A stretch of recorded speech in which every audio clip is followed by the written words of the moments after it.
Gideon Levy is an award-winning Haaretz journalist and author and joins us now live from Tel Aviv. Thanks so much for speaking to us on the News Hour. First of all, what do you make of the timing of this announcement of the plan, the long-awaited deal of the century, given that both leaders have very busy times right now domestically?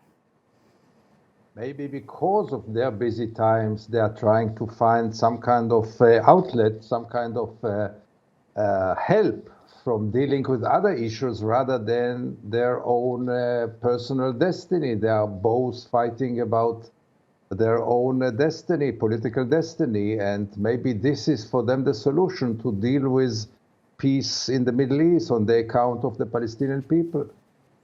And Gideon, I spoke to Mustafa Barghouti from the Palestinian National Initiative earlier, and he said this is not a peace plan, this is a plan to kill. Strong words. Is that, what do you make of that comment? Unfortunately, I couldn't agree more than this. I mean, this is a plan to guarantee the annexation of the occupied territories to Israel. This is a plan which gives a prize to the occupier on the account of the occupied.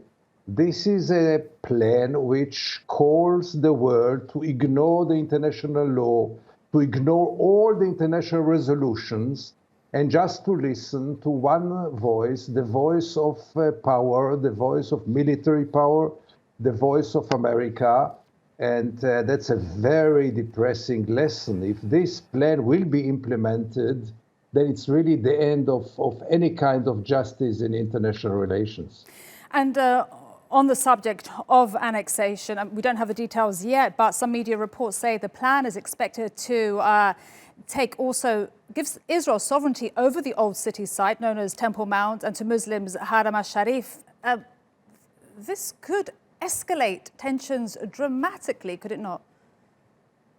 I'm not sure on this because my feeling as a visitor in the occupied territories, but as a permanent visitor, my impression is that the Palestinians lack energy, lack spirit, and lack leadership now to go for another uprising. They are divided, they are still bleeding from the second Intifada. The Arab world couldn't care less about them. They're isolated, separated, and I'm not sure there is the spirit which should bring another uprising. But, you know, many times the unexpected takes place. So given that you say the Palestinians lack spirit, the Arab world is divided, what could be a way forward for, I don't know, two-state solution? And also given that the Palestinians cut ties with the Trump administration, so the two sides don't even talk. Right. What do they have to talk about? I mean, you don't talk with someone who wants to smash you.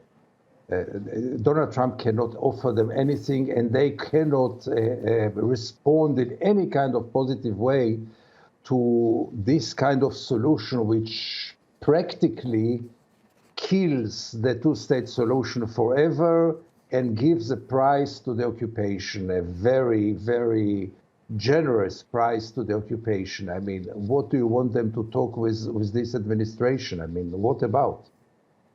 Indeed. And tell us, Gideon, what exactly do you expect Trump to announce at 1700 GMT today, the details?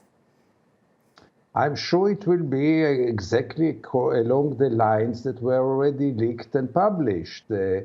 It's about buying the Palestinians with money and offering them nothing.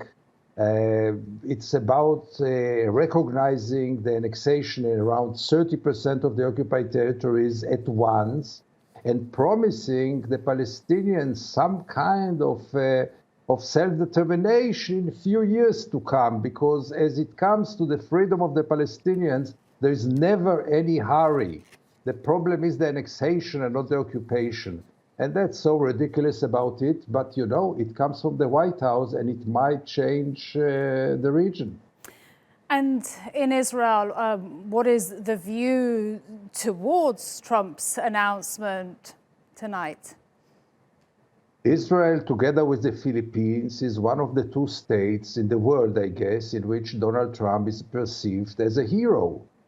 The whole world is being discussed by this president, except of Israel and the Philippines. And this should make us think a little bit, who are our heroes? Are we really happy with the friendship of a man like Donald Trump? Are we really proud to be friends of this administration?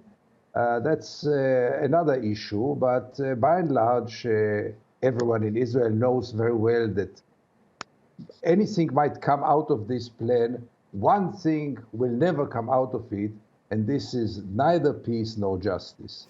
And how much, given what we saw today domestically for Netanyahu, saying that he will drop his immunity aim in Parliament, how much does he need Trump on his side right now and for this to work in his favor for Netanyahu? He needs him desperately. Both need each other. He needs him desperately, and still I'm not sure that even Donald Trump will save Netanyahu from court and from jail. But he might gain more time. For sure, those pictures, those photo opportunities from Washington are impressive and are impressing some Israelis. But nothing will save Mr. Netanyahu by the end of the day from justice. He might gain more time. He might bring another elections to a deadlock, and then we'll be in the same position even in half a year time. Gideon Levy, pleasure to speak to you here on TRT World. Really appreciate your time and your comments. Thank you.